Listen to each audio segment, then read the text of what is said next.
Verity, de Colleen Hoover. Traduzido por Thaís Brito, narrado por Cláudia Ricard e Isaura Jones.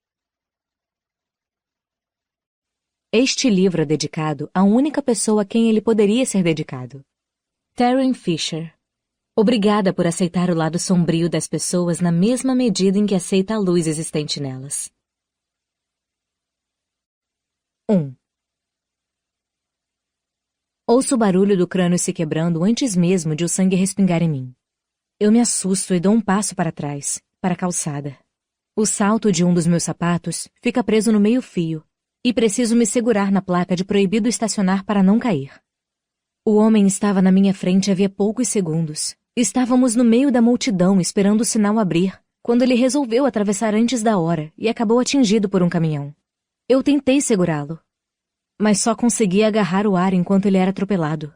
Fechei os olhos antes que o pneu do caminhão passasse por cima da cabeça dele, mas a ouvi estourar como se fosse uma rolha saindo de uma garrafa de champanhe. Ele cometeu um erro. Ficou olhando a tela do celular, sem prestar atenção. Provavelmente por já estar acostumado a atravessar aquela mesma rua todos os dias sem qualquer incidente. Causa da morte. Rotina. As pessoas suspiram, mas ninguém grita. O motorista do caminhão salta do veículo e imediatamente se ajoelha ao lado do corpo do homem. Prefiro me afastar da cena enquanto outras pessoas se aproximam para ajudar. Não preciso olhar o homem embaixo do pneu para saber que está morto. Basta olhar minha blusa que um dia foi branca e todo o sangue respingado nela para saber que ele precisa de um carro funerário e não de uma ambulância. Tento sair dali e achar um lugar para respirar, mas agora o sinal está aberto para os pedestres. A multidão se movimenta. E é impossível nadar contra a corrente naquele mar de pessoas no meio de Manhattan. Algumas nem desviam os olhos dos celulares ao passar pelo acidente. Fico parada e espero a multidão se dispersar. Viro meu rosto de relance para o acidente, com o cuidado de não olhar diretamente para o homem. O motorista do caminhão agora está na parte de trás do veículo, falando ao telefone, com os olhos arregalados. 3 ou 4 pessoas estão por ali ajudando. Alguns filmam aquela cena macabra com seus celulares, movidos por uma curiosidade mórbida. Se eu ainda morasse na Virgínia, a cena seria completamente diferente. Todo mundo simplesmente ia parar. O pânico estaria instalado. As pessoas começariam a gritar. Uma equipe de TV chegaria em questão de minutos. Mas atropelamentos são tão comuns em Manhattan que não passam de um inconveniente. Um atraso no trânsito para uns, uma roupa estragada para outros.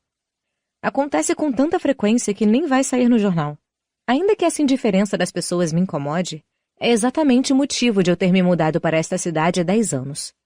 Pessoas como eu pertencem às grandes cidades. Minha vida é irrelevante num lugar desse tamanho. Há muita gente com histórias muito mais tristes do que a minha. Aqui sou invisível. Desimportante. Manhattan tem gente demais para se preocupar comigo. E eu a amo por isso. Está machucada? Olho para o homem que toca meu braço e observa minha blusa. Sua expressão é extremamente preocupada. E ele me olha da cabeça aos pés, procurando ferimentos. Pela reação, percebo que não é um desses nova-iorquinos sem coração. Pode até ser que more aqui agora, mas certamente vem de algum lugar que não lhe extraiu completamente a empatia. Está machucada? Repete ele, me olhando nos olhos desta vez. Não, não é meu sangue. Eu estava atrás dele quando... Paro de falar. Acabei de ver um homem morrer. Estava tão perto dele que seu sangue está em mim. Vim para esta cidade para ser invisível, mas certamente não sou insensível. Até venho tentando. A ideia é me tornar tão dura quanto o concreto onde piso. Mas ainda não deu muito certo. Consigo sentir tudo o que acabei de testemunhar revirando no meu estômago. Cubro a boca com a mão, mas logo atiro ao sentir algo grudento em meus lábios. Mais sangue. Olho para minha blusa. É muito sangue. E nada disso é meu. Seguro a blusa e tento puxá-la na altura do peito, mas ela gruda nos pontos em que o sangue começou a secar. Acho que preciso de água. Estou começando a me sentir meio tonta. Quero esfregar minha testa, coçar o nariz, mas tenho medo de tocar em mim mesma. Olho para o homem que ainda está segurando meu braço. Tem sangue no meu rosto? Ele aperta os lábios e olha para o lado, checando os arredores. Aponta para uma cafeteria, a poucos metros de distância. Ali tem um banheiro, diz ele, com a mão nas minhas costas, enquanto me conduz até lá. Olho para o prédio da Penton Press do outro lado da rua, para onde eu estava indo antes do acidente. Estava tão perto. A uns 5 ou 6 metros da distância de uma reunião onde eu precisava desesperadamente estar. Fico me perguntando o quão perto o homem que acabou de morrer estava do destino dele. Assim que chegamos à cafeteria, o estranho segura a porta para eu entrar. Uma mulher carregando um café em cada mão tenta se espremer e passar por mim até que repare em minha blusa. Ela logo se afasta e abre caminho. Vou em direção ao banheiro feminino, mas a porta está trancada. O homem abre a porta do masculino e acena para que eu entre com ele. Ele vai direto até a pia e abre a torneira. Olho para o espelho, aliviada. Não é tão ruim quanto imaginei. Há alguns respingos de sangue nas minhas bochechas, que já estão começando a escurecer e secar, além de uma mancha na sobrancelha. Mas, por sorte, foi a blusa que levou a pior. O homem me passa alguns papéis molhados e limpa o meu rosto enquanto ele molha mais alguns. Agora consigo sentir o cheiro do sangue. Num turbilhão, aquele odor penetrante me leva de volta aos meus 10 anos de idade. O cheiro do sangue era tão forte que continua na minha memória depois de todos esses anos. Aquilo me causa náusea e tento prender a respiração. Não quero vomitar, mas preciso me livrar desta blusa. Agora. Com os dedos trêmulos, abro os botões, tiro a blusa e a coloco embaixo da torneira. Deixo a água fazer todo o trabalho, pego mais papéis com o estranho e começo a limpar o sangue do meu peito. Em vez de dar um pouco de privacidade para mim, e para meu sutiã nada atraente, o estranho tranca a porta para que ninguém entre e me veja sem camisa. É um excesso de cavalheirismo que me deixa um pouco desconfortável. Fico tensa olhando para ele pelo reflexo do espelho. Alguém bate a porta. Já vamos sair, avisa ele. Relaxa um pouco. Pelo menos há alguém do outro lado da porta para ouvir meus gritos, caso seja necessário. Tento me concentrar no sangue até tirar tudo do pescoço e do peito. Eu me viro para dar uma olhada no cabelo, mas não encontro nada além das raízes escuras nascendo por baixo do caramelo desbotado. Toma, diz o homem, abrindo o último botão de sua camisa branca limpinha. Vista isso. O paletó dele já havia sido tirado, e agora está pendurado na porta. Ele me entrega a camisa de botão. Está com uma camiseta branca por baixo. O cara é forte e mais alto do que eu. A camisa dele vai me engolir. Não posso usar isso numa reunião. Mas não tenho opção. Seco minha pele, visto a camisa e começo a abotoá-la. Estou ridícula. Mas pelo menos não foi a minha cabeça que explodiu na blusa de alguém. Sempre há um lado bom. Minha blusa não tem salvação. Eu a tiro da pia e a jogo no lixo. Então encaro meu reflexo no espelho. 2 olhos vazios e cansados me encaram de volta. Foram da cor de avelã ao castanho sombrio depois do horror que testemunharam. Esfrego as bochechas com as mãos para tentar lhes devolver alguma cor, mas nada feito. Minha cara é de morte. Encosto na parede, de costas para o espelho. O homem está guardando a gravata no bolso do paletó e olha para mim por um momento. Não sei dizer se você está calma ou em estado de choque.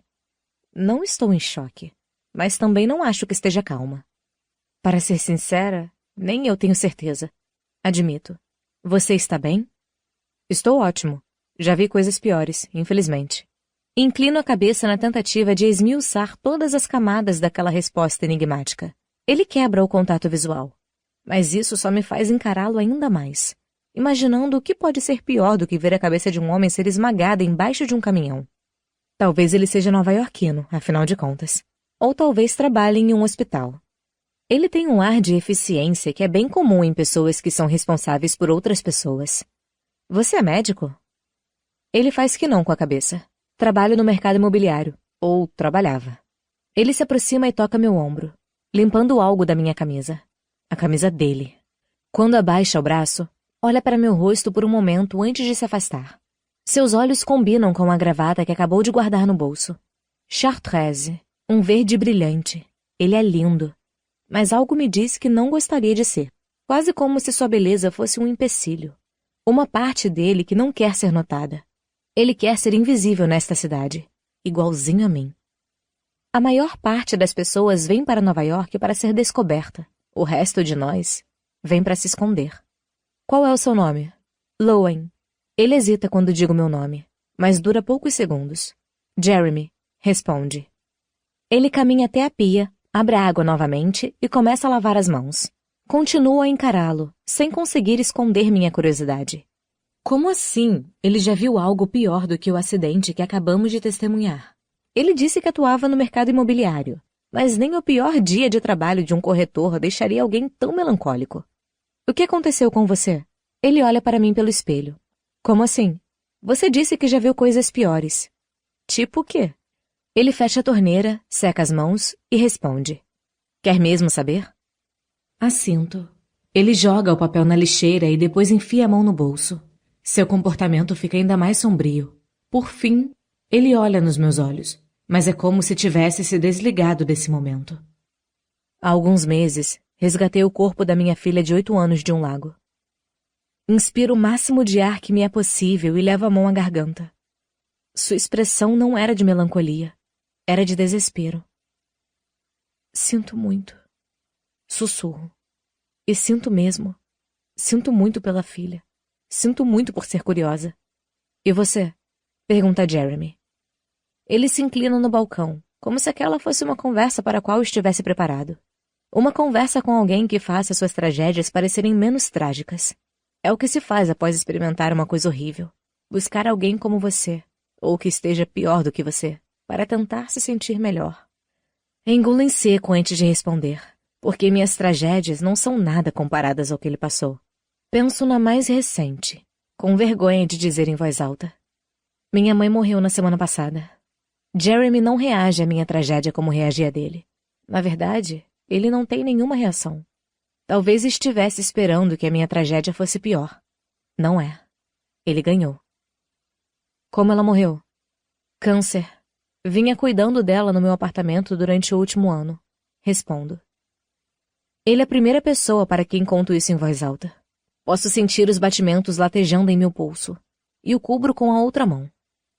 Esta é a primeira vez que saio de casa em semanas. Ficamos nos encarando por mais um tempo.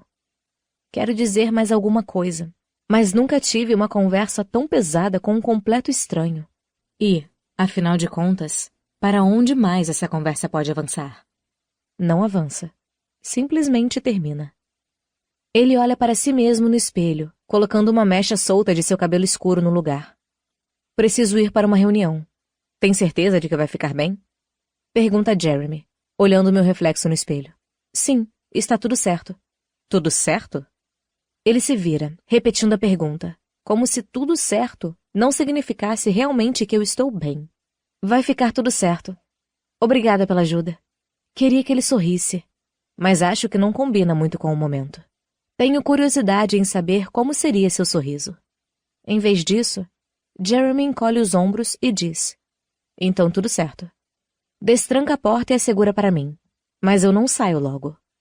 Em vez disso, continuo olhando para seu rosto, ainda relutante em enfrentar o mundo lá fora.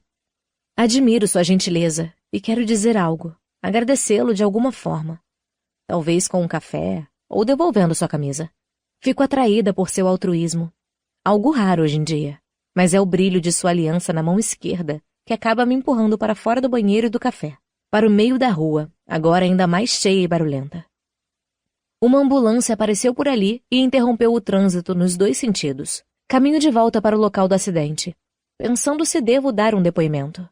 Espero ao lado de um policial que está anotando as versões de outras testemunhas. Não são diferentes da minha, mas, de qualquer forma, dou uma declaração em meus contatos. Não sei quanto posso efetivamente ajudar, já que não vi quando foi atingido. Estava perto o suficiente para ouvir. Perto o suficiente para que minha blusa ficasse parecendo um quadro do Pollock. Olho para trás e vejo Jeremy saindo com um copo de café fresquinho nas mãos. Ele atravessa a rua, concentrado em seu destino. Sua mente agora está pensando em outra coisa. Nada que tenha a ver comigo. Provavelmente em sua esposa, e no que vai dizer a ela quando chegar em casa sem a camisa. Pego o celular para ver as horas. Ainda tenho 15 minutos antes da reunião com Corey e a editora da Phantom Press. Minhas mãos tremem ainda mais agora que não há um homem estranho me distraindo dos meus próprios pensamentos. Talvez um café ajude. Morfina definitivamente ajudaria. Mas o serviço de cuidados paliativos levou tudo ao recolher os equipamentos após a morte da minha mãe. Pena que eu estava muito abalada para pensar em esconder. Seria bem útil agora. 2. Há meses não falava com Corey, mas ontem à noite ele me mandou uma mensagem me chamando para a reunião de hoje. Eu estava sentada na mesa do computador, encarando uma formiga que andava pelo meu dedão do pé. A formiga estava sozinha e andava de um lado para o outro, subia e descia, como se estivesse tentando achar os amigos ou alguma comida. Parecia confusa pela solidão, ou talvez estivesse animada com a sensação de liberdade. Eu só conseguia me perguntar por que ela estava sozinha. Formigas andam sempre em bando. Todo aquele questionamento sobre a situação da formiga só deixava claro que eu realmente precisava sair de casa. Depois de tanto tempo trancada cuidando da minha mãe, eu estava com medo de, ao sair pela porta, me ver tão confusa quanto aquela formiga. De um lado para o outro. Onde estão os amigos? Onde está a comida? A formiga desceu do dedão até o piso de madeira. Desapareceu pela parede bem na hora que a mensagem de Corey chegou. Esperava que ele tivesse entendido quando estabeleci limites há 6 meses. Não estamos mais transando, então o e-mail é a forma de contato mais apropriada entre um agente literário e sua autora. A mensagem dizia: me encontre amanhã às 9 horas no prédio da Phantom Press, no 14º andar. Acho que temos uma proposta de trabalho. Ele não perguntou sobre minha mãe, o que não me surpreendeu nem um pouco. Sua falta de interesse em qualquer coisa que não seja ele mesmo ou seu trabalho é o motivo de não estarmos mais juntos. Aquilo me deixou irritada. Ele não me deve nada, mas podia ao menos fingir que se importa. Não respondi ontem à noite. Larguei o telefone e fui olhar o pequeno buraco na base da parede por onde a formiga havia desaparecido. Fiquei pensando se ela estava indo encontrar outras formigas, ou se era uma solitária. Talvez fosse parecida comigo e tivesse aversão a outras formigas. Não sei dizer por que tenho uma aversão tão paralisante a outros seres humanos. Se tivesse que apostar, diria que tem alguma relação com o fato de a minha própria mãe morrer de medo de mim. Morrer de medo talvez seja uma expressão muito forte, mas ela certamente não confiava em mim durante a minha infância.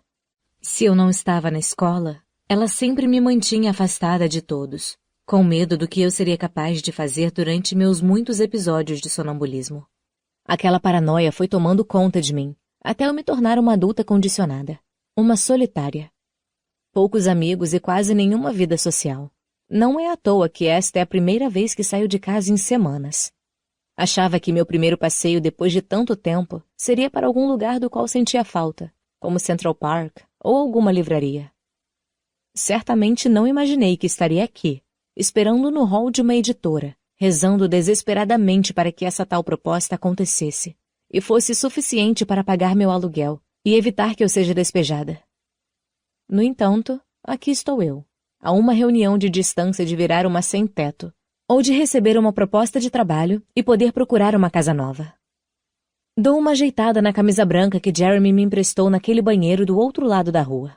Espero que eu não esteja muito ridícula. Talvez consiga fingir bem. Como se usar camisas masculinas com o dobro do meu tamanho fosse algum tipo de tendência de moda descolada. Bela camisa, diz alguém atrás de mim. É a voz de Jeremy, e me viro chocada por vê-lo ali. Ele está me seguindo? Entrego minha carteira de motorista ao segurança e olho mais uma vez para Jeremy. Agora reparando que ele está com uma camisa diferente. Você tem uma pilha de camisas reservas no bolso? Pergunto. Há poucos minutos ele me deu a que estava usando. Meu hotel fica a 1 quarteirão daqui. Voltei lá para me trocar. Hotel. Isso é promissor. Se ele está num hotel, talvez não trabalhe aqui. Se não trabalha aqui, talvez não tenha nada a ver com o mercado editorial. Não sei bem por quê, mas não quero que ele seja do mercado editorial. Não tenho a menor ideia de quem vou encontrar nessa reunião, mas estou torcendo para não ter nada a ver com ele, depois da manhã agitada que tivemos. Então você não trabalha neste prédio? Ele entrega a identificação para o segurança. Não trabalho aqui. Tenho uma reunião no 14º andar. Claro que ele tem. Eu também. Um sorriso tímido desponta em sua boca, mas logo desaparece, como se Jeremy tivesse se lembrado do que acabou de acontecer do outro lado da rua e pensado que ainda era muito cedo para sorrir. Quais são as chances de estarmos indo para a mesma reunião? Pergunta ele, pegando a identidade de volta enquanto nos dirigimos ao elevador. Não sei. Ainda não me disseram exatamente por que estou aqui. Entramos no elevador e ele aperta o botão do 14º andar. Ele me encara, pega a gravata no bolso e começa a dar o nó. Não consigo parar de olhar para sua aliança na mão esquerda. Você é escritora? Respondo que sim com a cabeça. E você? Não. Mas a minha mulher é. Responde ele enquanto termina de ajeitar a gravata. Será que já li algo seu? Duvido. Ninguém lê meus livros. Ele dá um sorrisinho. Lowen não é um nome muito comum. Tenho certeza de que consigo encontrar os livros que você escreveu. Por que isso? Ele quer realmente ler meus livros? Jeremy pega o celular e começa a digitar. Eu nunca disse que usava meu nome verdadeiro. Ele não tira os olhos do celular até a porta do elevador abrir. Caminha até a porta e se vira para me encarar, sorrindo e me mostrando o telefone. Você não usa um pseudônimo. Escreve como Lowen Ashley, que, por incrível que pareça, é o nome da escritora que vou encontrar às 9h30. Finalmente vejo aquele sorriso. E por mais maravilhoso que seja, não quero ver novamente. Ele deu um Google no meu nome. E ainda que minha reunião seja às 9h, ele parece saber mais sobre o assunto do que eu. Se realmente estivermos indo para a mesma reunião, nosso encontro ao acaso na rua me parece um tanto suspeito. Mas, pensando bem, a possibilidade de que estivéssemos no mesmo lugar na mesma hora não é tão absurda assim, já que estávamos indo na mesma direção, para a mesma reunião, e que, portanto, testemunhamos o mesmo acidente. Ele se afasta e sai do elevador. Abro a boca, me preparando para dizer algo, mas ele começa a andar para trás. Vejo você daqui a pouco. Não sei nada sobre ele, nem qual é sua relação com a reunião para onde estou indo. No entanto, mesmo sem entender muito bem os detalhes do que está acontecendo, não consigo não gostar desse cara. Ele me deu a própria camisa. Não é possível que seja uma pessoa horrível. Sorrio antes que ele dobre o corredor. Tudo certo. Te vejo daqui a pouco. Tudo certo, diz Jeremy, devolvendo o sorriso. Fico olhando até que ele vira à esquerda e desaparece. Agora que estou fora de seu campo de visão, consigo relaxar um pouco. Que manhã intensa. O acidente que acabei de ver e me esbarrar 2 vezes com esse cara desconcertante me deixou meio estranha. Coloco a mão na parede para me apoiar. Só que... Chegou bem na hora, diz Corey. Sua voz me dá um sobressalto. Olho para o lado e Corey vem andando em minha direção pelo corredor oposto. Ele se inclina, me dá um beijo na bochecha e meus músculos se enrijecem. Você nunca chega na hora. Eu ia chegar até mais cedo, mas... Prefiro não explicar o que me atrasou. Além de não parecer interessado, ele segue na mesma direção para onde Jeremy foi. A reunião é só às 9h30, mas como achei que você ia se atrasar, disse 9h. Paro, olhando para a parte de trás de sua cabeça. Porra, Corey! Se tivesse me dito 9h30 em vez de 9h, eu não teria testemunhado o acidente do outro lado da rua. Sangue de um estranho não teria respingado em mim. Você vem? Pergunta, parando um minuto. Escondo minha irritação. Já estou acostumada a fazer isso em relação a Corey. Entramos numa sala de reunião vazia. Corey fecha a porta e me senta em uma das cadeiras. Ele se senta próximo de mim, na cabeceira da mesa, de modo a ficar me encarando.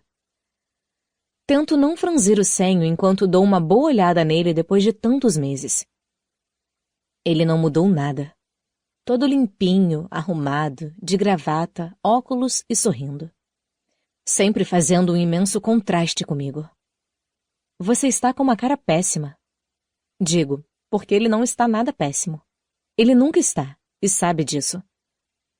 E você está com uma cara animada e encantadora. Ele diz isso porque nunca estou animada ou encantadora. Sempre pareço cansada e constantemente entediada. Aquela coisa de fazer carão não é comigo. No máximo faço uma carinha de paisagem. Como está sua mãe? Morreu na semana passada. Ele não estava esperando aquilo. Recosta-se na cadeira e reclina a cabeça. Por que não me contou? Por que não perguntou antes? Ainda estou processando. Minha mãe morou comigo durante os últimos 9 meses, desde que foi diagnosticada com câncer de intestino em estágio 4. Morreu na semana passada após 3 meses sob cuidados paliativos. Era difícil sair do apartamento nesses últimos meses porque ela dependia de mim para tudo. Comer, beber, virar-se na cama. Quando começou a piorar, eu não podia sair do lado dela nunca. E é por isso que fiquei semanas sem colocar o pé para fora de casa. Por sorte, conexão Wi-Fi e um cartão de crédito tornam fácil viver uma vida inteira dentro de casa em Manhattan. Qualquer coisa de que você precise pode ser entregue. É engraçado que uma das cidades mais populosas do mundo possa também ser um paraíso para os agorafóbicos. Você está bem? Pergunta Corey. Disfarço meu incômodo com um sorriso, mesmo sabendo que a preocupação dele é mera formalidade. Estou bem. Já era esperado, isso ajuda. Digo apenas o que ele quer ouvir. Não sei como ele reagiria à verdade, que estou aliviada por ela ter morrido. Minha mãe nunca me deu nada na vida além de culpa. Nada mais e nada menos. Apenas culpa pura e simples. Corey vai até o balcão repleto de guloseimas, garrafas de água e café. Está com fome? Sede? Quero só uma água. Ele pega 2 garrafas de água, me dá uma e volta a se sentar. Precisa de ajuda com o testamento? Tenho certeza de que Edward poderia ajudar. Edward é o advogado da agência literária de Corey. É uma agência pequena, então muitos dos autores acabam usando os conhecimentos de Edward para outras questões. Mas, infelizmente, não vou precisar. Quando aluguei um apartamento de 2 quartos no ano passado, Corey tentou me avisar que eu não teria dinheiro para mantê-lo. Mas minha mãe insistiu em morrer com dignidade. Ela queria que fosse em seu próprio quarto, não num asilo, não num hospital, não numa cama de hospital no meio do meu conjugado apertado. Queria seu próprio quarto, com suas coisas. Segundo ela, as economias que restavam na conta bancária seriam suficientes para me restabelecer depois de sua morte e de todo o tempo que fiquei sem trabalhar. Ao longo do último ano, vivi com o restinho do adiantamento que ainda havia sobrado após o último livro. Mas essa grana já acabou. E, aparentemente, o tal dinheiro na conta bancária da minha mãe nunca existiu. Foi uma das últimas coisas que ela me confessou antes de enfim sucumbir à doença. Eu teria cuidado dela independentemente da situação financeira. Era minha mãe. Mas o fato de precisar mentir para me convencer mostra o quanto estávamos desconectadas. Bebo um gole da água e balanço a cabeça. Não preciso de um advogado.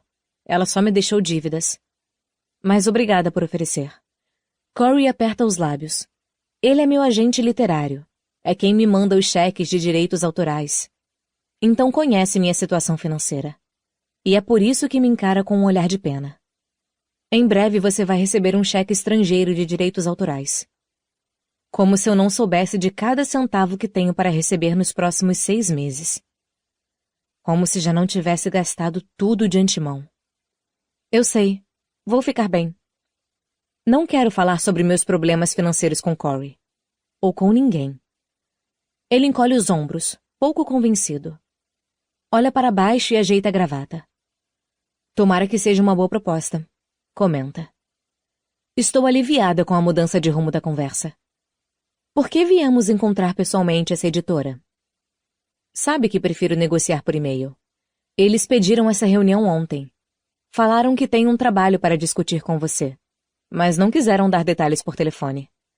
Pensei que você estava tentando fechar um novo contrato com a minha editora atual.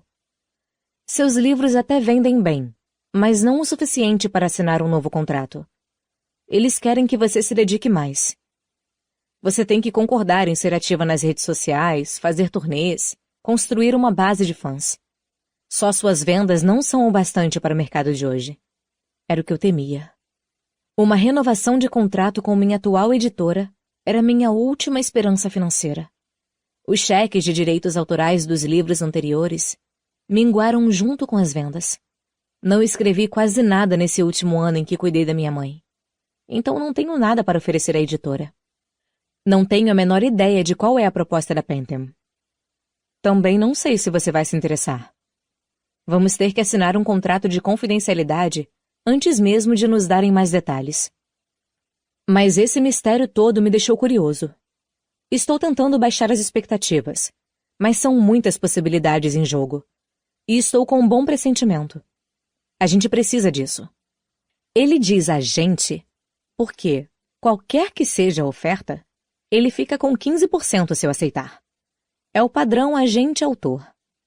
O que não é padrão agente-autor é o relacionamento de 6 meses que tivemos e os 2 anos de sexo que se seguiram depois que terminamos. A parte do sexo durou 2 anos porque ele não estava ficando com ninguém a sério. E eu também não. Foi conveniente até não ser mais. Mas a razão pela qual o relacionamento de verdade durou apenas 6 meses foi porque ele estava apaixonado por outra mulher. Tudo bem que a outra mulher era eu. Deve ser muito confuso se apaixonar pelas palavras de um escritor antes mesmo de conhecê-lo. Algumas pessoas têm dificuldade em separar o personagem do indivíduo que o criou. Surpreendentemente, apesar de ser um agente literário, Corey é uma dessas pessoas. Ele se apaixonou pela protagonista do meu primeiro romance, Em Aberto. Imaginou que a personalidade dela fosse reflexo da minha, quando, na verdade, eu não poderia ser mais diferente. Corey foi o único agente que respondeu à minha mensagem. Ainda assim, levou meses. O e-mail dele tinha poucas linhas. Mas foi o suficiente para reavivar minhas esperanças. Li seu manuscrito, Em Aberto, em poucas horas. Acredito neste livro. Se ainda estiver precisando de um agente, me ligue. O e-mail chegou numa quinta de manhã. 2 horas depois, já estávamos tendo uma conversa profunda sobre o enredo por telefone. Na sexta à tarde, nos encontramos para um café e assinamos o contrato. No sábado à noite, já tínhamos transado 3 vezes. Certamente nosso relacionamento feriu algum tipo de código de ética, mas não sei se foi por isso que durou tão pouco. Assim que Corey percebeu que eu não era inspiração para minha personagem, entendeu que não éramos compatíveis. Eu não era uma heroína. Eu não era simples. Eu era, na verdade, bem complicada. Um quebra-cabeça emocional desafiador que ele não estava disposto a desvendar. E tudo bem. Eu não estava mesmo querendo ser desvendada. Estar em um relacionamento com ele era difícil, mas ser sua cliente era inesperadamente fácil. Por isso decidi continuar na mesma agência depois do término. Ele continuou sendo leal e imparcial em relação à minha carreira. Você parece exausta, diz Corey, me desviando dos meus pensamentos. Está nervosa com a reunião? Concordo com a cabeça, esperando que ele se convença disso. Não estou com a mínima vontade de explicar por que estou exausta. Saí de casa 2 horas atrás, mas parece que foi há 1 ano. Confiro minhas mãos e braços, procurando traços de sangue. Não está mais lá, mas ainda posso sentir. Sinto o cheiro. Minhas mãos ainda estão tremendo, por isso as escondo debaixo da mesa. Agora que estou aqui, me dou conta de que não devia ter vindo. Mas não posso deixar passar um contrato em potencial. Não estão chovendo ofertas, e se não fechar algo logo, vou ter que procurar um emprego normal. E se tiver um emprego, não terei tempo nenhum para escrever. Mas ao menos vou conseguir pagar minhas contas. Corey tira um lenço do bolso e limpa o suor da testa. Ele só sua quando está nervoso. O fato de ele estar nervoso está me deixando mais nervosa. Temos que combinar um sinal secreto para o caso de você não estar interessada? Vamos ouvir o que eles têm a dizer e depois pedimos para conversar em particular. Corey aperta a caneta e se ajeita na cadeira como se estivesse se preparando para uma batalha. Deixa que eu falo. Não pretendia fazer diferente. Ele é carismático e charmoso. Essas não são características que alguém atribuiria a mim. É melhor eu só ficar assistindo e ouvindo. O que é isso que você está vestindo? Corey está perplexo com minha camisa, que ele só notou agora, apesar de ter passado os últimos 15 minutos comigo. Olho para a camisa enorme. Por um momento tinha me esquecido do quão ridículo eu estava. Derramei café mais cedo e tive que trocar a camisa. De quem é essa camisa? Encolho os ombros. Talvez seja sua. Estava no meu armário. Saiu de casa com isso? Não tinha nada melhor para vestir? Não acha que estou na moda? Pergunto, sendo sarcástica. Mas ele não percebe. Faz uma cara feia. Não. A ideia era essa? É um babaca mesmo. Mas é ótimo na cama. Como a maioria dos babacas. É um alívio quando a porta se abre e uma mulher entra na sala. Logo atrás dela, de forma meio cômica, vem um homem mais velho. De tão próximo a ela, ele esbarra em suas costas quando a mulher para. Droga, Baron. Ouço-a murmurar. Dou um pequeno sorriso ao pensar que Droga Baron podia ser seu nome. Jeremy entra por último. Ele acena para mim sutilmente, e ninguém mais percebe. A mulher está mais bem vestida do que eu estaria em meus melhores dias. Tem um cabelo preto curto, e seu batom é tão vermelho que parece meio exagerado para as 9 da manhã. Ela parece ser a pessoa que manda ali. Aperta a mão de Corey e depois a minha, enquanto Droga Baron observa. Sou Amanda Thomas, editora na Penton Press. Estes são Baron Stephens, nosso advogado, e Jeremy Crawford, nosso cliente. Jeremy e eu apertamos as mãos. Ele é ótimo em fingir que não compartilhamos uma manhã extremamente bizarra. Senta-se bem de frente para mim. Tento não olhar para ele, mas parece que meus olhos não querem ir para outro lugar. Não sei por quê, mas estou mais curiosa em saber sobre ele do que sobre esta reunião. Amanda retira alguns documentos de sua pasta e os alcança para mim e Corey. Obrigada por virem nos encontrar hoje, diz ela. Não queremos desperdiçar seu tempo, então vou direto ao assunto. Uma de nossas autoras está impossibilitada de cumprir seu contrato por questões médicas, e estamos em busca de alguém com experiência no mesmo gênero para escrever os 3 livros restantes de sua série. Olho para Jeremy, mas sua expressão impassível não me revela nada sobre seu papel naquela reunião. Quem é a autora? Pergunta Corey. Podemos discutir todos os detalhes, mas preciso que assinem um contrato de confidencialidade. Queremos manter a situação da autora fora da mídia. É claro, concorda Corey. Concordo, mas não digo nada enquanto olhamos e assinamos os formulários. Corey os devolve a Amanda. O nome dela é Verity Crawford. Tenho certeza de que conhecem seu trabalho. Corey empalidece ao ouvir o nome de Verity. É claro que conhecemos seu trabalho. Todo mundo conhece. Eu me viro para Jeremy. Verity é a mulher dele? Eles têm o mesmo sobrenome. Ele mencionou que a mulher é escritora. Mas por que estaria numa reunião sobre ela? Se nem mesmo ela está aqui. Conhecemos o nome, sim. Disfarça Corey, escondendo o jogo. Verity tem uma série de muito sucesso. E não queremos de jeito nenhum que fique inacabada. Continua Amanda. Nosso objetivo é contratar um escritor que concorde em assumir a história, terminar a série e participar de turnês, divulgação para a imprensa, tudo o que Verity faz normalmente. Vamos divulgar um comunicado para apresentar o novo coautor e, ao mesmo tempo, preservar ao máximo a privacidade de Verity. Turnês? Divulgação para a imprensa? Corey está me olhando. Ele sabe que não gosto dessa parte. Muitos autores são ótimos na interação com leitores, mas sou tão esquisita que é capaz de os leitores desistirem dos meus livros para sempre após me conhecerem pessoalmente. Só tive uma noite de autógrafos na vida, e não dormi por uma semana antes dela. Estava tão aterrorizada durante os autógrafos que não conseguia nem falar. No dia seguinte, recebi um e-mail de uma leitora dizendo que fui snob com ela, e que nunca mais leria meus livros. É por isso que só fico em casa escrevendo.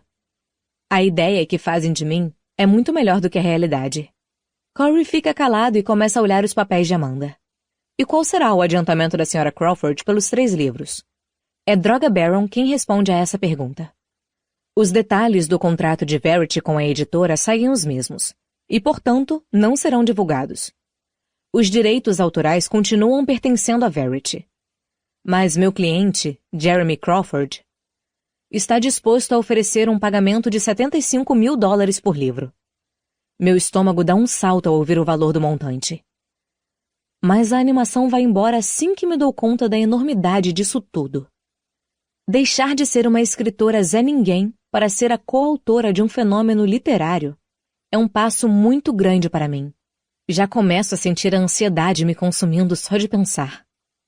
Corey se inclina para a frente, colocando os braços na mesa. Imagino que esse valor seja negociável.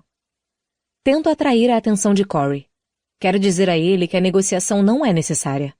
Não há a menor chance de aceitar escrever 3 livros e depois não conseguir terminar por estar nervosa demais.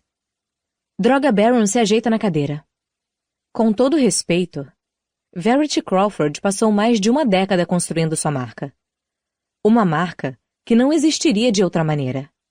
A proposta não é pelos 3 livros. São $75 mil por cada um. O que dá um total de $225 mil.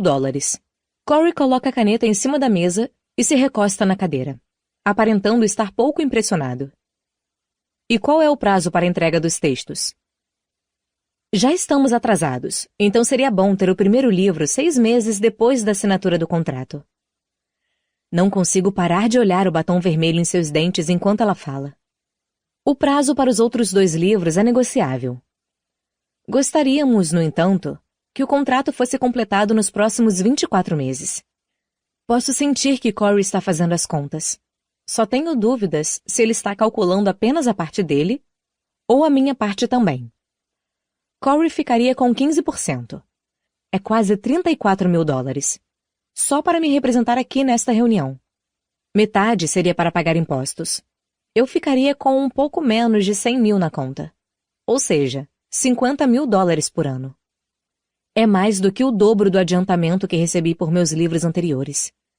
Mas não é o suficiente para me convencer a embarcar numa série de tanto sucesso. A conversa continua inutilmente, porque já sei que vou recusar. Quando Amanda mostra o contrato oficial, limpo a garganta e começo a falar. Agradeço a oferta. Digo olhando diretamente para Jeremy para mostrar minha sinceridade. Agradeço de verdade. Mas se estão procurando alguém para ser o novo rosto da série, tenho certeza de que há outros autores que se encaixariam melhor nesse papel.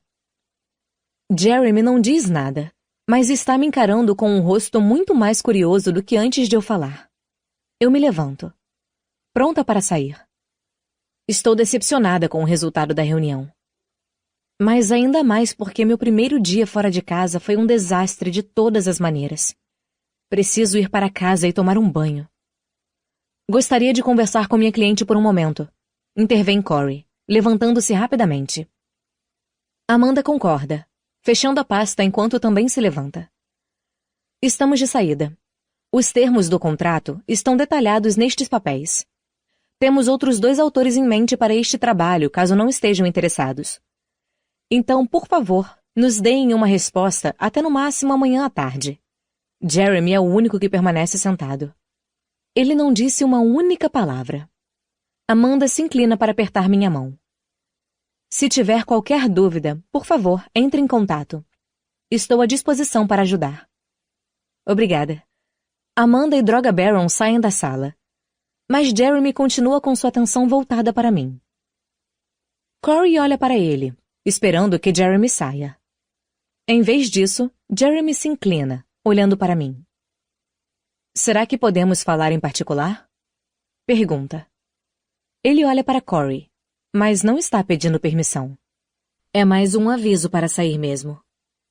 Corey encara Jeremy, meio desarmado por aquele pedido inusitado.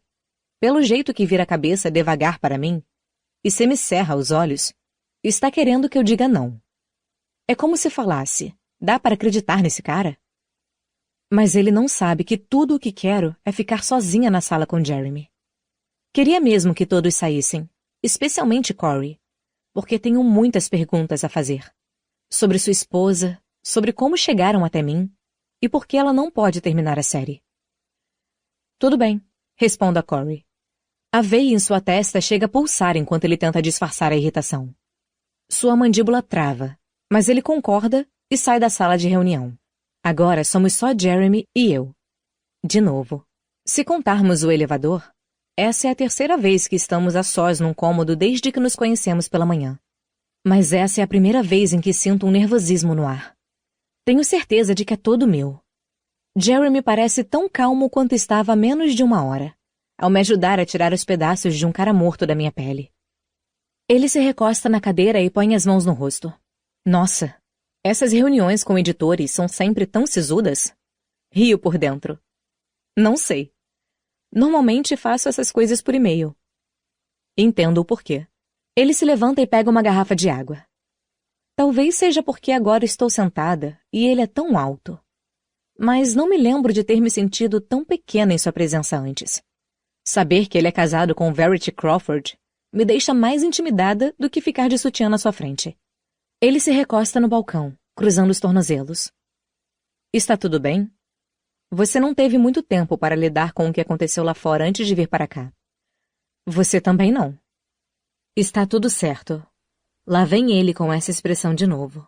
Imagino que você tenha perguntas. Um monte. O que quer saber? Por que sua esposa não pode terminar a série? Ela sofreu um acidente de carro. Sua resposta é mecânica, como se estivesse fazendo um esforço para se desconectar de qualquer emoção. Desculpe, não sabia. Respondo, e mudo de posição na cadeira sem saber o que mais dizer. A princípio, não gostei muito dessa ideia de outra pessoa terminar o contrato. Tinha esperanças de que ela se recuperaria totalmente. Mas aqui estamos nós. Sua atitude agora faz todo sentido. Ele parecia um cara calmo e reservado. Mas agora percebo que aquela quietude era apenas tristeza. Uma tristeza evidente. Não sei se é por causa do que aconteceu com a esposa, ou se é o caso que me contou mais cedo no banheiro. Ter perdido a filha há meses. Mas claramente, este é um homem que está perdido e precisa tomar decisões mais difíceis do que a maioria das pessoas já teve que tomar na vida. Sinto muito mesmo. Ele assente e volta a se sentar. Talvez pense que ainda estou considerando a oferta. Não quero mais desperdiçar o tempo dele. Agradeço a proposta, Jeremy, mas não é algo que me deixe confortável. Sou péssima com publicidade. Nem sei por que a editora pensou em mim para esse trabalho. Em aberto. Meu sangue gela quando ele menciona um dos meus livros. Era um dos livros favoritos da Verity. Sua mulher leu um dos meus livros? Ela dizia que você seria o próximo fenômeno literário. Fui eu quem sugeriu seu nome para a editora. Porque Verity acha que vocês têm estilos de escrita similares. Se alguém vai assumir a série dela, quero que seja alguém cujo trabalho ela respeita. Nossa, estou muito lisonjeada. Mas realmente não posso. Jeremy me olha em silêncio, provavelmente tentando imaginar por que não estou reagindo como qualquer outro escritor faria diante dessa oportunidade. Ele não consegue me entender. Normalmente, eu ficaria orgulhosa disso. Não gosto que as pessoas me entendam facilmente. Mas neste caso parece errado. Deveria ser um pouco mais sincera, já que ele foi tão educado comigo hoje de manhã. Mas nem sei por onde começar. Ele se inclina para a frente, seus olhos cheios de curiosidade. Olha para mim por um momento, apoia a mão na mesa e se levanta. Interpretando que isso significava o fim da reunião, começo a me levantar também. Mas Jeremy não vai até a porta. Em vez disso, anda até uma parede cheia de prêmios emoldurados. Eu me sento novamente. De costas para mim, Jeremy olha os prêmios. E só quando passa a mão por um deles, percebo que pertence a Verity. Ele suspira e olha para mim novamente. Já ouviu falar em pessoas crônicas? Faço que não com a cabeça. Acho que Verity criou esse termo. Depois que nossas filhas morreram, disse que somos crônicos. Pessoas com tendência à tragédia contínua. Uma coisa horrível atrás da outra. Olho para ele por um momento, confusa. Ele disse mais cedo que havia perdido uma filha. Mas agora está usando a palavra no plural. Filhas? Ele respira fundo. Expira totalmente derrotado. Sim. Gêmeas.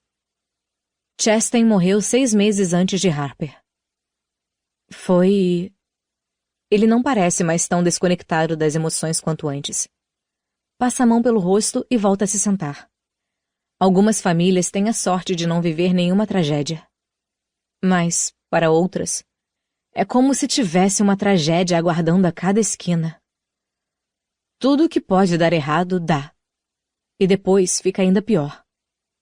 Não sei por que está me contando isso, mas não o questiono. Gosto de ouvi-lo falar, ainda que as palavras sejam terríveis. Ele gira a garrafa de água em cima da mesa, perdido em pensamentos. Talvez não tenha pedido para ficar sozinho comigo porque queria me fazer mudar de ideia. Talvez só quisesse mesmo ficar sozinho. Talvez não aguentasse mais discutir sobre a vida da mulher naqueles termos. E por isso mandou todos embora. Acho que ficar sozinho comigo numa sala é, para ele, como ficar sozinho consigo mesmo. Ou talvez Jeremy sempre se sinta sozinho.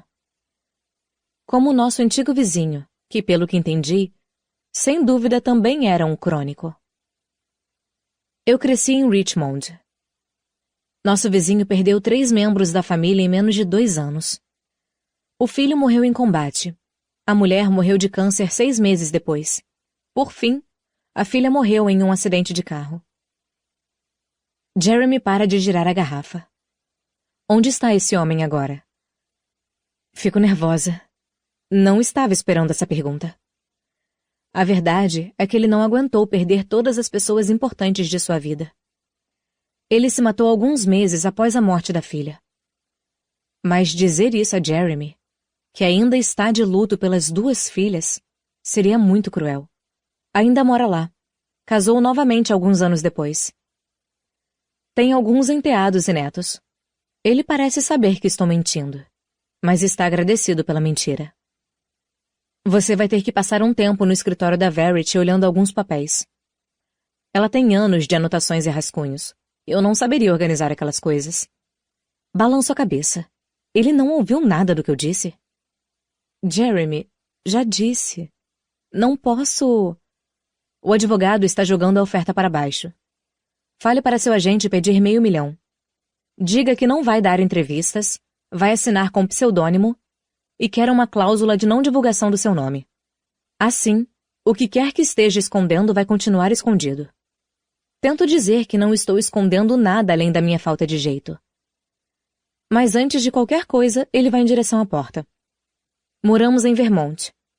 Assim que você assinar o contrato, passa o endereço. Pode ficar lá quanto tempo quiser para examinar o escritório dela. Com a mão na porta, ele para. Estou prestes a abrir a boca para rejeitar tudo de novo. Mas só o que sai é um hesitante.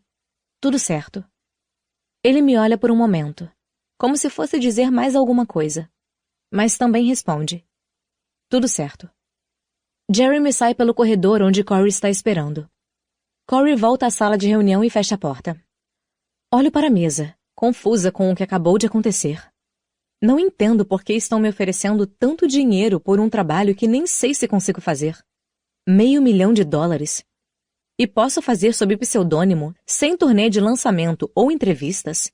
O que foi que eu disse para conseguir isso? Não gosto dele, diz Corey, sentando na cadeira. O que ele disse? Disse que o advogado está oferecendo pouco e que deveria pedir $500 mil, sem entrevistas ou divulgação. Eu me viro a tempo de ver Corey se engasgando. Ele pega a minha garrafa de água e toma um gole. Cacete. 3. Quando tinha 20 e poucos anos, tive um namorado chamado Amos, que curtia asfixia erótica.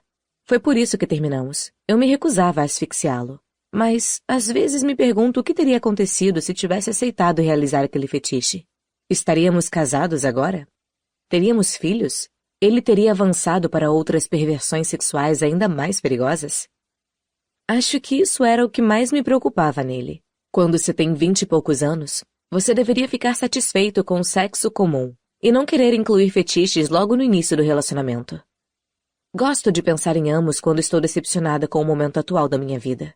Ao ver o papel rosa da ordem de despejo na mão de Corey, penso que sempre podia ser pior. Podia estar com Amos ainda, por exemplo. Abro a porta e deixo Corey entrar. Não sabia que ele viria aqui, senão certamente teria tirado o aviso de despejo colado na porta. É o 3º dia seguido que recebo um desses. Pego da mão dele e coloco na gaveta. Corey está com uma garrafa de champanhe. Achei que a gente devia comemorar o novo contrato, diz ele, enquanto me passa a garrafa. Fico feliz que ele não tenha mencionado o despejo. Não estou tão péssima agora, já que existe esse pagamento no horizonte. O que vou fazer até lá, não tenho certeza. Talvez tenha o suficiente para ficar num hotel por uns dias. E sempre posso penhorar o que sobrou das coisas da minha mãe. Corey já tirou o casaco e está afrouxando a gravata. Era esse o nosso padrão antes de minha mãe se mudar para cá. Ele aparecia e ia tirando peças de roupa até que estivéssemos os dois debaixo das cobertas. A coisa toda acabou completamente quando descobri, pelas redes sociais, que ele estava saindo com uma garota chamada Rebecca. Não foi por ciúmes que terminei nossa relação casual, mas por respeito à garota que não estava sabendo de nada. Como está, Becca? Pergunto enquanto abro o armário e procuro 2 copos. A mão dele para sobre a gravata, como se estivesse chocado por eu saber de sua vida amorosa. Escrevo romances de suspense, Corey. Não fique tão surpreso por eu saber sobre sua namorada. Não vejo sua reação. Abro a garrafa e sirvo champanhe em 2 taças. Quando vou entregar uma delas, Corey está sentado no bar. Eu me sento em frente a ele e erguemos nossos copos. Mas bebo logo, antes que ele queira fazer um brinde. Olho para a taça e penso que é impossível brindar a qualquer coisa que não seja o dinheiro. Não é minha série, não são meus personagens. E a autora responsável pelo sucesso desses livros está ferida. Não me parece certo brindar a isso. Corey ainda está com a taça parada no meio do caminho. Ele dá de ombros, vira o champanhe num gole só e me devolve a taça. Foca na linha de chegada, e não no motivo da corrida. Reviro os olhos e coloco a taça vazia na pia. Você já leu algum livro dela? Pergunta Corey. Balanço a cabeça enquanto abro a torneira. Preciso lavar a louça. Tenho 48 horas para sair deste apartamento. E gostaria de levar minha louça comigo. Não. E você? Respondo enquanto pego a esponja e o detergente. Não. Não é muito meu estilo. Diz, rindo. Olho para ele, que imediatamente percebe ter insultado a minha escrita também. Já que, em princípio, me ofereceram esse trabalho graças a nossos estilos similares, como disse o marido de Verity. Não foi o que eu quis dizer. Ele se levanta, contorna o bar e para ao meu lado na pia. Quando termino de ensaboar o prato, ele o pega da minha mão e enxágua. Parece que ainda não começou a empacotar suas coisas. Já achou um novo apartamento? Reservei um depósito e devo tirar a maioria das coisas até amanhã. Preenchi uma ficha em um prédio no Brooklyn, mas só vão ter algo vago em 2 semanas. A ordem de despejo diz que precisa sair em 2 dias. Estou ciente. Então vai para onde? Um hotel? Em algum momento, sim. Mas no domingo vou para a casa de Verity Crawford.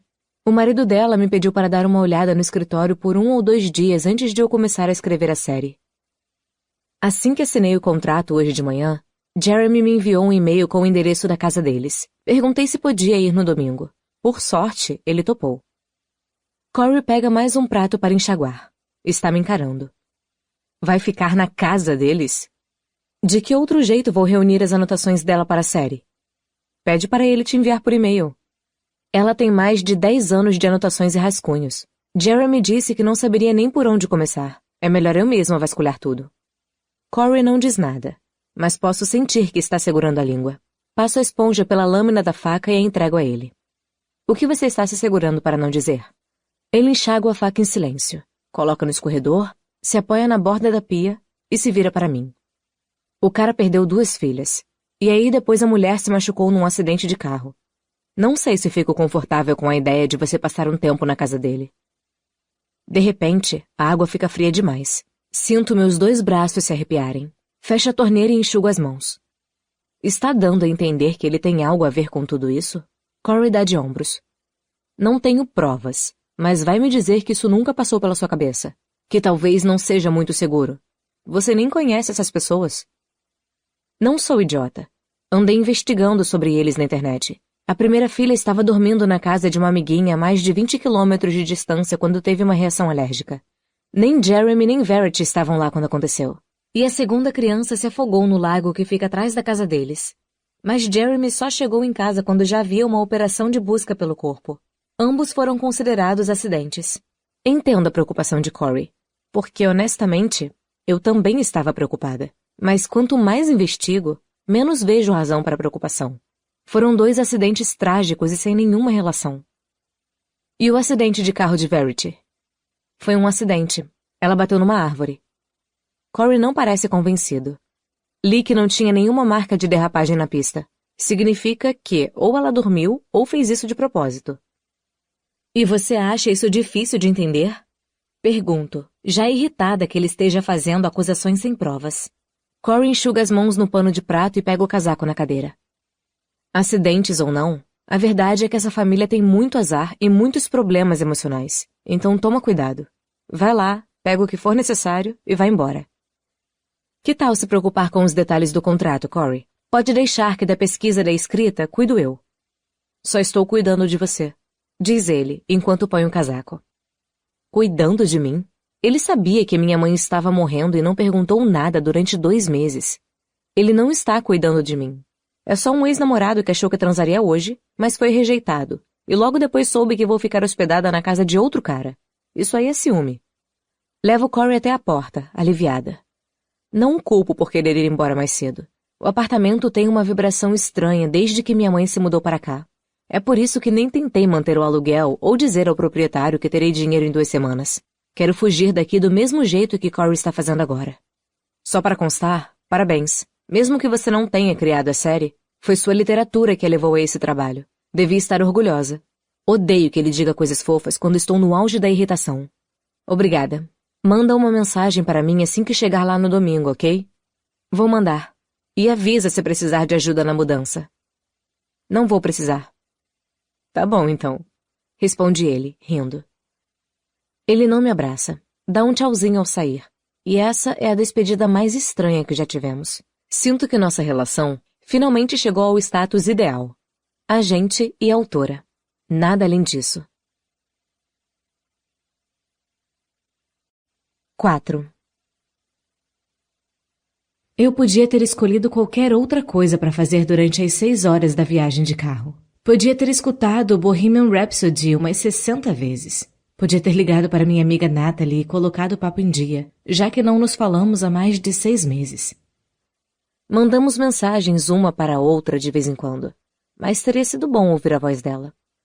Ou podia ter usado esse tempo para me preparar psicologicamente e listar todas as razões pelas quais preciso ficar bem longe de Jeremy Crawford enquanto estiver na casa dele. Em vez disso, escolhi ouvir o audiolivro do primeiro romance da série de Verity Crawford. Acabou agora. As juntas dos meus dedos estão brancas por agarrar tão forte o volante. Minha boca está seca porque me esqueci de beber água. Minha autoestima ficou em algum lugar lá perto de Albany. Ela é boa. Muito boa. Agora estou arrependida de ter assinado esse contrato. Não estou certa de que posso corresponder a esse tipo de expectativa. E pensar que ela já escreveu 6 desses romances, sempre do ponto de vista do vilão. Como um cérebro pode conter tanta criatividade? Talvez os outros 5 sejam uma merda. Tenho esperanças. Assim talvez não haja tanta expectativa pelos últimos 3 livros da série. Quem estou querendo enganar? Toda vez que Verity lança um livro, vai direto para o topo da lista dos mais vendidos do Times. Estou ainda mais nervosa do que quando saí de Manhattan. Durante todo o resto da viagem, fico pensando em voltar para Nova York com o rabo entre as pernas. Mas sigo em frente porque sei que duvidar de mim mesma é parte do processo de escrita. É parte de mim, na verdade. São sempre 3 passos para escrever cada livro. 1. Começar o livro e odiar tudo o que escrevo. 2. Continuar escrevendo apesar de odiar tudo. 3. Terminar o livro e fingir que estou satisfeita com ele. Nunca há um momento no processo de escrita em que eu sinta que consegui atingir o que queria. Ou que estou escrevendo algo que as pessoas precisam ler. Na maior parte do tempo, eu choro embaixo do chuveiro ou olho para o computador feito um zumbi, imaginando como é que os outros autores conseguem promover seus livros com tanta confiança. Este é o melhor livro do mundo desde o último livro que escrevi. Você tem que ler. Eu sou aquela autora esquisita que posta uma foto do livro e diz: este livro é meio mais ou menos. Tem umas palavras nele. Leia se quiser. Temo que essa experiência seja ainda mais difícil do que previ. Quase ninguém lê meus livros, então não sofro muito com as críticas negativas. Mas quando meu trabalho sair associado ao nome de Verity, haverá centenas de milhares de leitores aguardando ansiosos por esta série. Se eu mandar mal, Corey vai saber que mandei mal. Os editores vão saber que mandei mal. Jeremy vai saber que mandei mal. E, dependendo de seu estado mental, Verity pode saber que mandei mal. Jeremy não deixou muito claro qual é exatamente o estado de saúde de Verity naquela reunião. Então não tenho a menor ideia se ela está ferida a ponto de não conseguir se comunicar. Não há muita coisa na internet sobre o acidente, além de algumas reportagens bem vagas. A editora divulgou um comunicado dizendo que ela havia se ferido sem risco de morte. 2 semanas atrás, divulgaram outro comunicado afirmando que ela estava em casa, numa recuperação tranquila. Mas Amanda, a editora, deixou claro que querem deixar os detalhes do caso fora da mídia. Então é bem possível que tenham minimizado a gravidade de tudo. Ou, talvez, depois de todas as tragédias que vivenciou nos últimos 2 anos, ela simplesmente não queira mais escrever. Acho compreensível que desejem garantir a conclusão da série. Os editores não querem ver sua maior fonte de renda ir pelo ralo. E, embora eu esteja lisonjeada por terem me chamado para concluí-la, parte de mim não quer virar o centro das atenções. Quando comecei a escrever, não tinha o objetivo de ficar famosa. Meu sonho era que algumas pessoas lessem meus livros, o suficiente para pagar minhas contas. Nunca desejei uma vida de riqueza e deslumbre. São poucos os autores que atingem esse tipo de sucesso. Por isso nunca me preocupei que fosse acontecer comigo. Sei que colocar meu nome nesta série impulsionaria as vendas dos meus livros antigos e abriria novas oportunidades para o futuro. Mas Verity é bem-sucedida demais, assim como esta série de livros que vou assumir. Ao assiná-los com meu nome real, estaria sujeita a um tipo de fama da qual tive medo a vida inteira. Não quero 15 minutos de fama, só quero meu pagamento. E vai ser longa a espera pelo adiantamento. Gastei a maior parte do que me restava no aluguel do carro e de um depósito para guardar minhas coisas. Também já paguei adiantado por um apartamento, mas ele só vai estar pronto na semana que vem, ou talvez na outra. Assim, o pouco que sobrou vai ter que dar para pagar um hotel quando eu for embora da casa dos Crawford. Esta é minha vida. Meio sem teto, sobrevivendo apenas com uma mala. E isso apenas 1 semana e meia depois de perder o último membro da minha família. Dá para ficar pior? Bom, eu podia estar casada com Amos agora. Então sempre pode ser pior. Meu Deus, Lowen. Reviro os olhos para mim mesma. Quantos escritores estariam dispostos a matar por essa oportunidade? E eu aqui, achando que cheguei ao fundo do poço. Ingrata. Preciso parar de olhar minha vida pelos olhos da minha mãe. Assim que receber o adiantamento por esses livros, tudo vai melhorar. Não vou mais ser uma sem-teto. Peguei a saída para a casa dos Crawford alguns quilômetros atrás. Agora o GPS me guia por uma estrada longa e sinuosa, ladeada de árvores de cornizos floridos e casas que vão ficando maiores e mais espaçadas. Quando finalmente chego ao meu destino, paro o carro para admirar a entrada. 2 colunas imensas de tijolos se elevam dos 2 lados do acesso de carros, que, aliás, parece não ter fim. Estico o pescoço para tentar descobrir até onde vai, mas o asfalto segue se embrenhando em meio às árvores. Em algum lugar lá na frente há uma casa. E em algum lugar dessa casa está Verity Crawford. Fico me perguntando se ela sabe da minha vinda. As palmas das minhas mãos começam a suar. Então as tiro do volante e coloco na saída de ar para secá-las. O portão se abre e dou a partida devagar no carro, passando por aquela construção maciça de ferro retorcido. Tento não surtar, mesmo percebendo que os padrões repetitivos no topo do portão de ferro se parecem com teias de aranha. Faço a curva e sinto um arrepio. As árvores vão ficando mais densas e mais altas até que vejo a casa. Consigo ver primeiro o telhado à medida que subo a colina. É de um cinza ardósia, como uma nuvem anunciando uma tempestade furiosa. O resto da casa aparece segundos depois, e me dá um nó na garganta. A frente é ladeada de pedras escuras, interrompidas apenas por uma porta vermelho-sangue. O único respiro de cor nesse mar de cinza. O lado esquerdo da casa é coberto por era, o que não é exatamente charmoso, e sim ameaçador. É como um câncer que se espalha devagar. Penso no apartamento que deixei para trás. As paredes imundas, a microcozinha com uma geladeira verde-oliva da década de 1970. Minha casa inteira provavelmente caberia só no hall de entrada dessa monstruosidade. Minha mãe dizia que as casas têm alma. Se isso for verdade, a alma da casa de Verity Crawford é a mais sombria que eu já vi. Eu investiguei a casa de Verity antes de vir, mas as imagens online de satélite não fazem jus ao lugar. De acordo com o site da corretora de imóveis que acessei, eles compraram a casa por 2,5 milhões há 5 anos. Hoje, ela já vale mais de 3 milhões. A casa é opressiva, enorme e isolada, mas não tem a atmosfera comum a outras propriedades desse calibre. Não tem aquele ar de superioridade entranhado em suas paredes. Dirijo pelo acesso me perguntando onde deveria estacionar o carro. A grama é exuberante e bem cuidada, e ocupa pelo menos uns 10 mil metros quadrados. O lago que fica nos fundos da casa se estende de um lado a outro da propriedade. A vista das montanhas verdes é tão linda e viva que é difícil acreditar na enorme tragédia que se abateu sobre os donos daquela casa.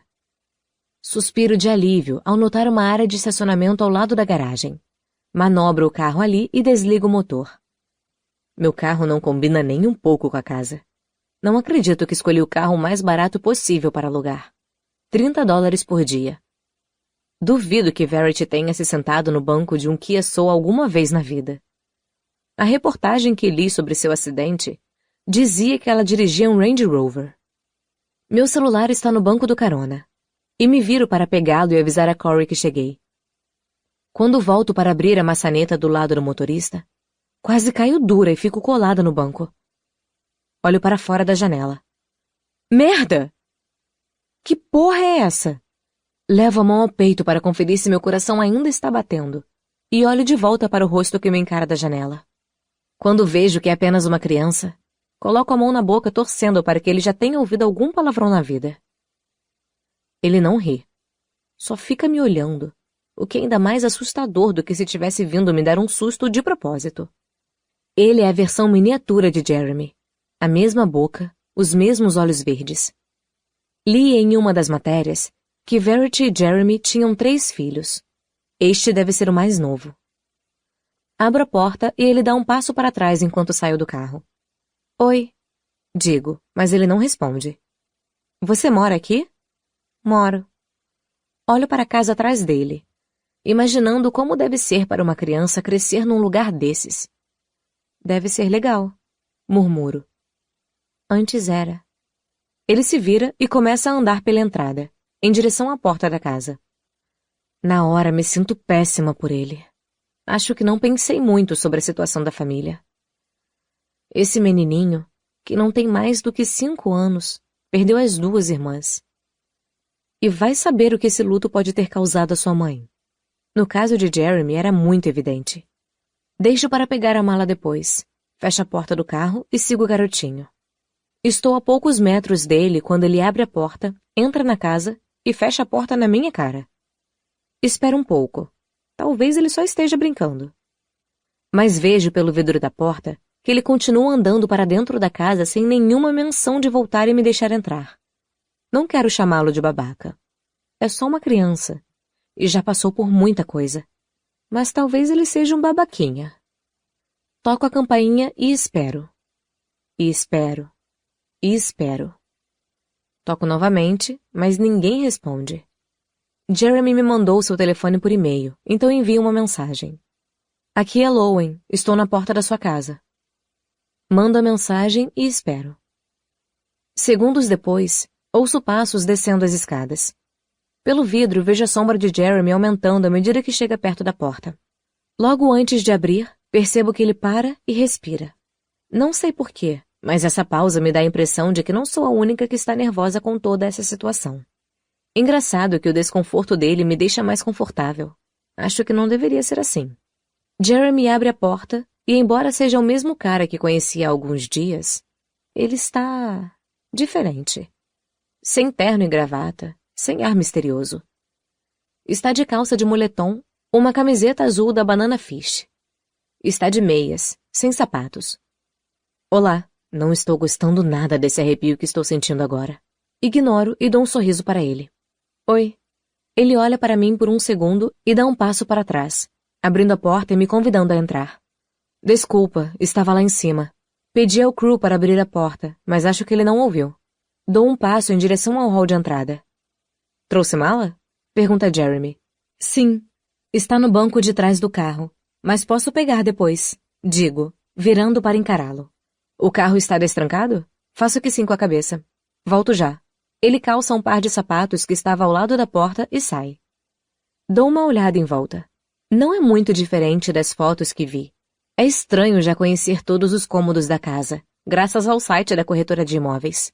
Tenho a impressão de que já sei me locomover aqui, embora só tenha andado cerca de 1,5 metros para dentro da casa. À direita fica a cozinha. À esquerda, a sala de estar. São separadas por um corredor com uma escada que leva ao segundo andar. Nas fotos, a cozinha estava toda decorada com armários de madeira escura, mas foi reformada.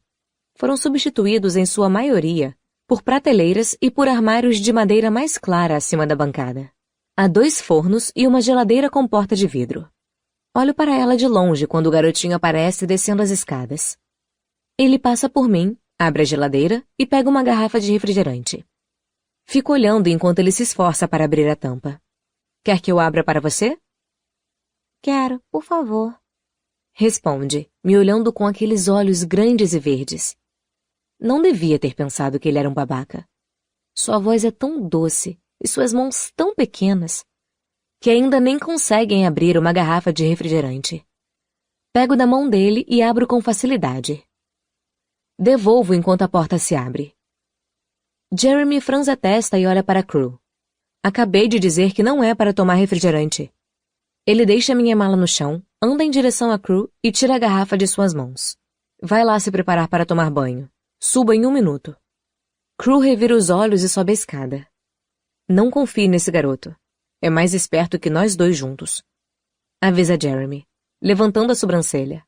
Ele bebe um gole do refrigerante e o devolve à geladeira. Quer beber alguma coisa?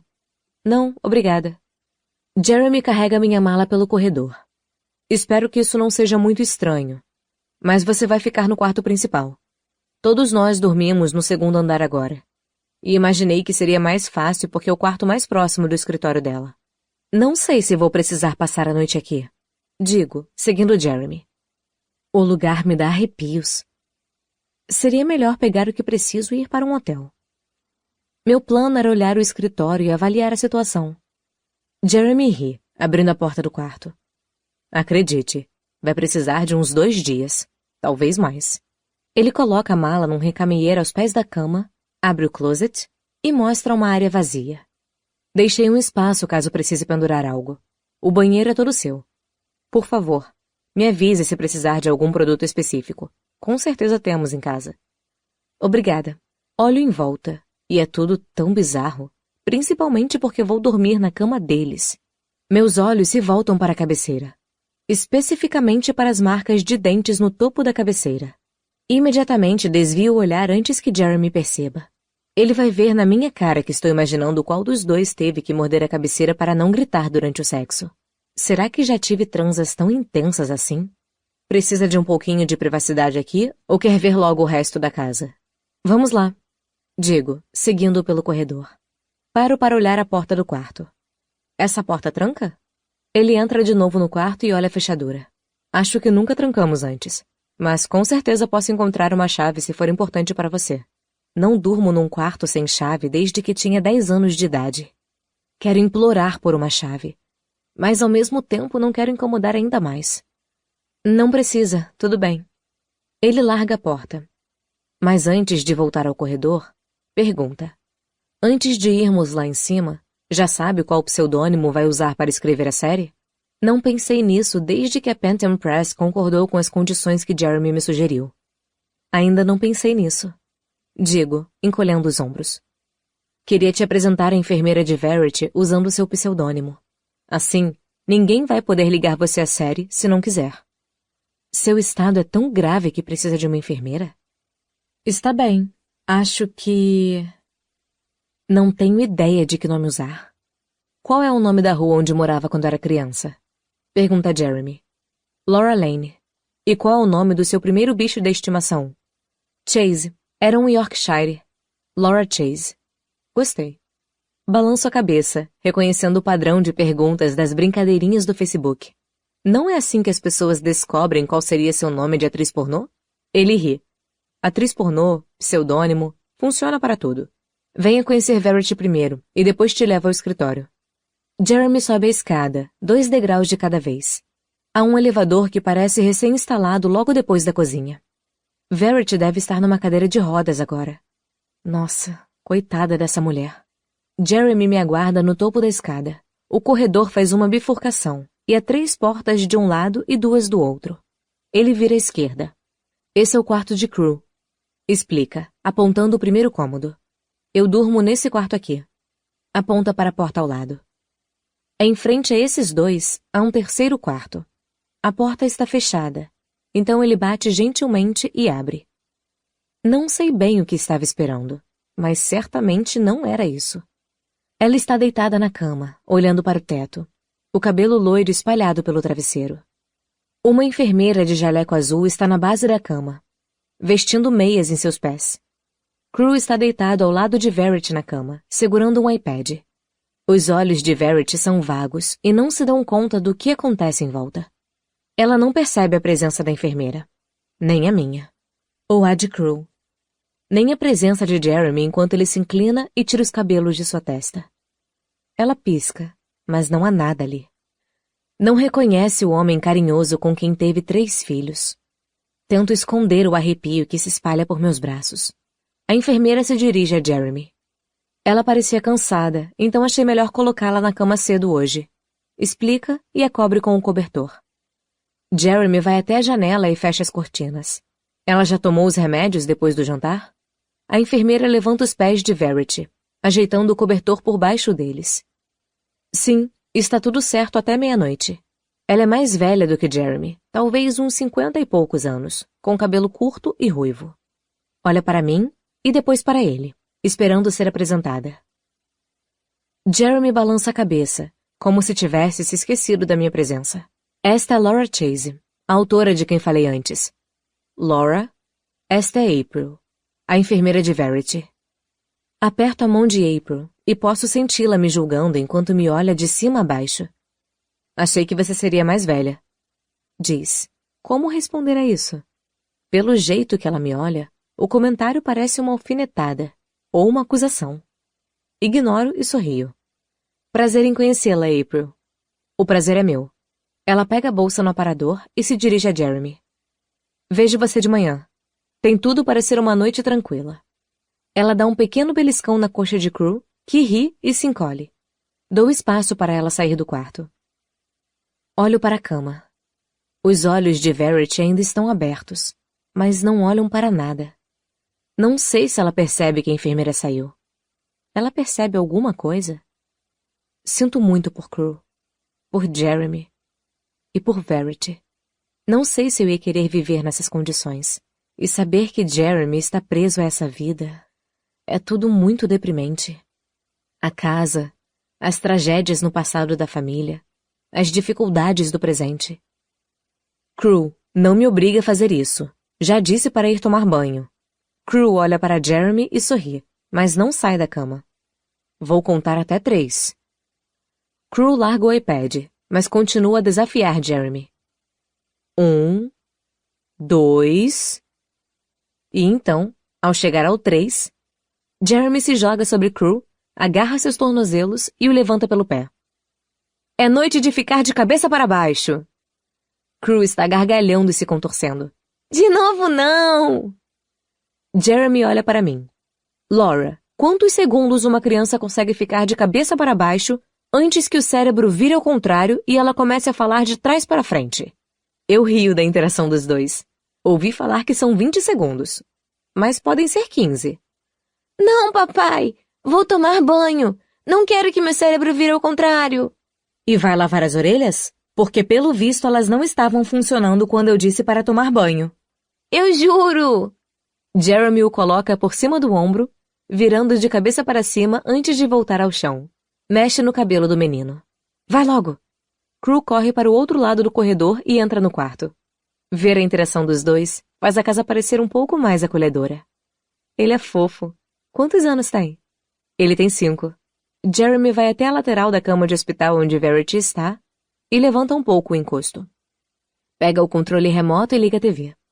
Saímos do quarto e ele fecha a porta com cuidado. Já estou no meio do corredor quando ele me olha e coloca as mãos nos bolsos da calça de moletom cinza. Parece que quer falar mais, explicar mais, mas não o faz. Dá um suspiro e olha de volta para o quarto de Verity. Crew estava com medo de dormir no andar de cima sozinho. Está lidando bem com tudo, mas as noites são mais difíceis. Ele queria ficar mais perto dela, mas não queria dormir lá embaixo. Então viemos os dois aqui para cima. Ou seja, o primeiro andar é todo seu à noite. Explica e apaga a luz do corredor. Quer ver o escritório? Claro. Voltamos ao primeiro andar e chegamos à porta dupla logo na base da escada. Ele empurra uma das portas e revela o lado mais íntimo da esposa. O escritório dela. Ao entrar, sinto como se estivesse remexendo sua gaveta de calcinhas. Do chão ao teto, há prateleiras lotadas de livros. Caixas de papel estão empilhadas nas paredes. A escrivaninha. Meu Deus, a escrivaninha. Vai de um lado ao outro da parede com uma enorme janela de onde dá para ver todo o jardim. Não há 1 centímetro da mesa que não esteja tomado por papéis e arquivos. Ela não é a pessoa mais organizada do mundo. Sorrio, reconhecendo nossa afinidade. A maioria dos escritores não é.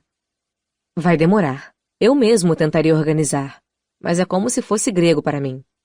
Passo as mãos sobre os livros em uma das prateleiras próximas. São edições estrangeiras dos romances dela. Pego uma edição alemã e examino. Ela tem um laptop e um computador de mesa. Anotei as senhas para você. Ele pega um caderno ao lado do computador. Ela estava sempre fazendo anotações, escrevendo pensamentos. Anotava as ideias até em guardanapos. Escrevia diálogos em cadernos à prova d'água no banho. Conta Jeremy, devolvendo o caderno à escrivaninha. Uma vez, usou um marcador para escrever nomes de personagens na fralda de Crew. Estávamos no zoológico e ela estava sem papel. Ele dá uma volta completa olhando o escritório, como se não viesse aqui há algum tempo. O mundo inteiro era seu caderno. Nenhuma superfície estava a salvo. Acho fofo como ele valoriza o processo criativo dela. Olho em volta também, tentando assimilar tudo. Não tinha ideia onde estava me metendo. Eu não quis rir quando você disse que talvez não precisasse passar a noite aqui. Mas, honestamente, isso pode levar mais do que 2 dias. Pode ficar aqui o quanto precisar. É melhor demorar e garantir que vasculhou tudo do que voltar para Nova York insegura sobre por onde começar. Olho para a prateleira onde está a série que preciso assumir. São 9 livros no total. 6 já foram publicados e 3 ainda precisam ser entregues. O título da série é As Virtudes Nobres. E cada livro é uma virtude diferente. Os 3 que cabem a mim são coragem, verdade e honra. Os 6 livros estão na prateleira, e fico feliz em ver cópias extras. Pego uma edição do 2º livro e começo a folhear. Você já leu a série? Faço que não com a cabeça. Não quero dizer que ouvi o audiolivro. Ele pode me fazer perguntas. Ainda não. Não tive tempo entre assinar o contrato e vir para cá. Respondo e coloco de volta na prateleira. E qual é seu favorito? Também não li nenhum deles. Não li mais nada depois do primeiro livro dela. É sério? Não gosto de entrar na cabeça dela. Seguro um sorriso, porque ele está parecendo Corey. Não consegue separar o universo criado pela esposa e a realidade em que ela vive. Pelo menos Jeremy parece ter mais consciência disso do que Corey. Olho ao redor do cômodo meio atônita, mas não sei se é por causa de Jeremy ou do caos que vou enfrentar. Não sei por onde começar. Vou deixar você à vontade para resolver isso. Preciso dar uma olhada no Crew. Sinta-se em casa. Comida, bebida. Pegue o que quiser. Obrigada. Jeremy fecha a porta e aqui estou eu na escrivaninha de Verity. Só a cadeira dela deve custar mais do que 1 mês de aluguel do meu apartamento. Fico pensando se é mais fácil escrever quando se tem dinheiro para gastar em todas as coisas que sempre sonhei ter à minha disposição. Móveis confortáveis, um massagista, mais de um computador. Acho que tornaria o processo de escrita mais fácil e menos estressante.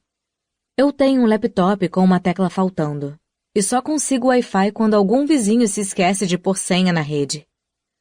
Sento numa cadeira de jantar velha diante de uma escrivaninha improvisada. Na verdade, uma mesa de plástico dobrável que comprei na Amazon por $25. Na maior parte do tempo, não tenho dinheiro nem para comprar tinta e papel para a impressora. Os dias que passarei aqui vão servir para testar minha teoria.